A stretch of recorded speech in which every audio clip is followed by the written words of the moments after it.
Waaqayyoon balaa akkanaa sinaa oolchu. Dhugaa waan baay'ee nama gaddisiisu. Adaraa keessan obboleewwan koo keessattuu ijoolleen mana madaamii hojjettan, ijoolleen nyaata hojjettanii baradisiin kun yeroo baay'ee ijoollee baay'ee galaafataa nama baay'ee galaafataa jira jechuudha. Ashamaa akkam jirtu hordoftoota kabajamtoota chaanaala kootii kan biyya keessaa kan biyya alaa bakka jirtanitti nageenyi waaqayyoo isin haa baay'atu akkam jirtu nagaa keessanii ani nagaa kootti galata waaqayyoo isin jecha. Egaa hordoftoota koo dhugaa dubbachuudhaaf waan baay'ee nama gaddisiisu adaraa keessan obboloota koo ijoolleen mana madaamii jirtan keessattuu ijoolleen nyaata hojjettanii fi daa'ima guddistan baradistii kanarraa sirriitti of eeggannoo guddaa godhaa. Baradistiin kun dhugaa rabbii adagaa baay'ee qaba jechuudha. Akkuma viidiyoo irratti agartanii baradistii kanarratti yeroo darbillee viidiyoo hojjedheetin ture jechuudha. Ammallee immoo viidiyoo hojjechaa jira jechuudha. Sababbiin isaas namni takka lama yoo arge waan kanarraa baraaramuu danda'a jedhee tanan malee waan biraatiif miti jechuudha. Maaliif ati yoo irraa agarte yookiin namaa qooduu dandeessa yookiin ofii keetii irraa of eeggachuu dandeessa akkaataa baradistiin kun nama galaafatu jechuudha. Fakkeenya baradistiin kun yeroo gaaletti gizuma san fuutanii irraa fiiguu yookiin immoo irraa buqqisuu osoo hin taane baradistii kana duraan dursanii irraa dhaamsuudha.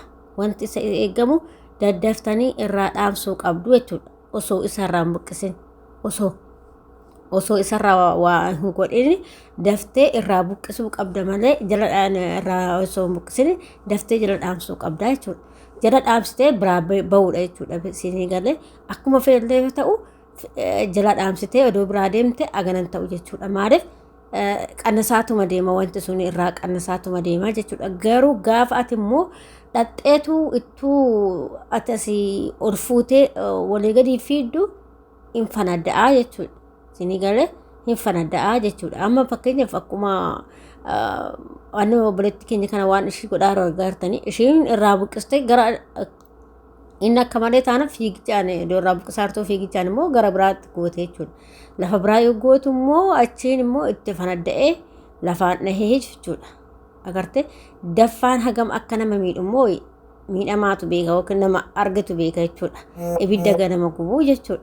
Kanaaf obboleewwan koo of eeggannoo guddaa godhaa. Waaqayyoon isin haa eegu of eeggannoo guddaa sirriitti godhaa isin jedhaan ani gara koyaatiin jechuudha. Baradisiin kun yeroo baay'ee ijoollee keenyatti baay'ee deddeebi'aa jira jechuudha. Of eeggannoo cimaa godhaa waaqayyo isin haa eegu isin jechuun barbaada. Ijoollee baay'eedha yeroo baay'ee baradistii kanaan kan galaafatamaa jiranii jechuudha. Dhugaa rabbii gubatte maal ta'e eengaddallee baradistii kanarratti hojjedheetin ture jechuudha. Takkas akkanumatti odoo buqqistee waan achaartu irraa lafa dhooftee akkasitti baradistiin irratti garagalee wannoo daffaa madiree irratti garagalee jechuudha. Isin galee isheen lubbuun isheetu darbe natti fakkaate dhugaa rabbii hin hafti jedhee yaadu garuu daffaan sun baradistii sun guutuu akkuma jirutti irratti lafa dha'ee jechuudha. Irratti fanadda'ee irratti lafa dha'ee jechuudha. Innaa kanaaf adaraa keessan of eeggannoo guddaa godhaa waaqayyo isin haa eegu hanga danda'ametti namni waaqayyo birattillee of eeggannoo guddaa gochuu qabaa jechuudha. Fakkeenyaaf ofii keetii humnaan godhu jettee akkana jette booda simarratti miidhaa guddaa gahaa jechuudha. Kanaaf hanga danda'ametti of eeggadhaa. Hanga danda'ametti yeroo isa bantanii yeroo inni daffu kilaasii sanii ba'a yookiin immoo qabeetti sanii ba'a hanga inni xiqqoo wannoo dhittu jechuudha. Keessattuu inni haylii qabaatan biraa ba'a yookiin immoo yoo inni haylii qabatan dafaatii cufaa gaazii irraa cufaatii hin banina haa qabbanaa'u ofuma isaatti akkasumatti haa qabbanaa'u jechuudha.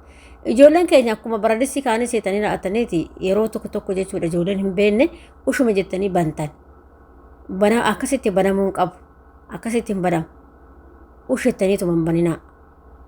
Dirqama baradistiin sun qorruu qaba. Wannaa sun banuudhaaf. Ibiddi jedha dhaabsitanii yoo inni hafuura san baafatee gadi gale saniin booddee qadaaduu xiqqoo sanirraa buqqistanii ammas immoo xiqqoo ishee gadi gara hafuurri isaa sun jechuudha. Akkasitti yoo inni gadi galee jedhee buqqistan malee akkuma jala dhaabsitee hin buqqiste taanaanii si galaafataa jechuudha. Fuula keetis nafa keetis si galaafataa jechuudha wanti kun. Kanaaf yeroo isa buqqistan haa qabbanaa'u akkuma saniin hin buqqisinaa isin jechuu barbaada. Ijoollee baay'een daddaftanii buqqistan akkuma amma mucayyoon kun goote kana fiigichaan buqqistanii jechuudha. Akkuma inni daffee jiru saniin buqqistan. Inni akkasitti hin jaalatu. إنك بردستي كوانيتي بت إن فور رأسيتي وكاممي بقى تارو جدا وانت إسن التاني يقافت التاني إن أرتا لا يتول حركو مانون تقنا يرو إني ونو جدسان إبدا بيتشجر الأمسة الراسك إبقات التنياتين ofii isaati ragabbi jedha jechuudha. Gaafa immoo ragabbi jedhee gadi galisanii dhaxxee wannoo qaawwatti kan wannoo qadaaddisan jechuudha. Wannoo xiqqishuu mataarraa san qaawwatti qadaaddisan irraa buqqistaa mallee osoo ammallee qadaaddoon buqqisanii jechuudha. Saniin booda xiqqooshii afuura sanan mallee habaafatu. Gaafa inni afuura sana of keessaa fixee jedhee akkasitti bantanii jechuudha. Malee ol taaltanii raawwatanii akkuma inni daffaa jiruun gaafa bantu sirratti miidhaa guddaa gaabboletti koo.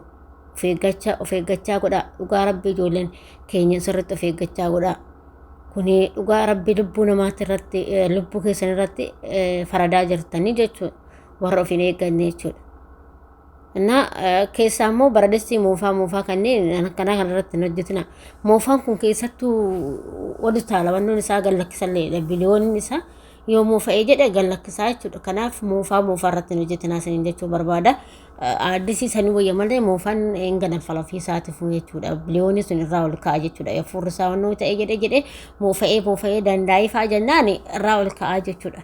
Kanaaf yeroo akkasitti madaamin keessa hojjedhaa saniin jette sarminaati nuuqayyaraa jedhan yoo kan moofaa qabaatan ta'e addisii akka bitan.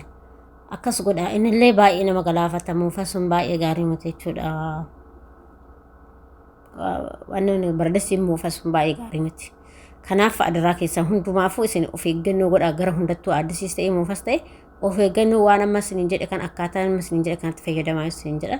Irraa buqqistanii immoo biran taa'inaati achi yeroo jala dhaamsitanii kaatan immoo biraa deema kilaasii isanii achi gadi ba'a yookiin qaabeetii isanii gadi ba'a jechuudha.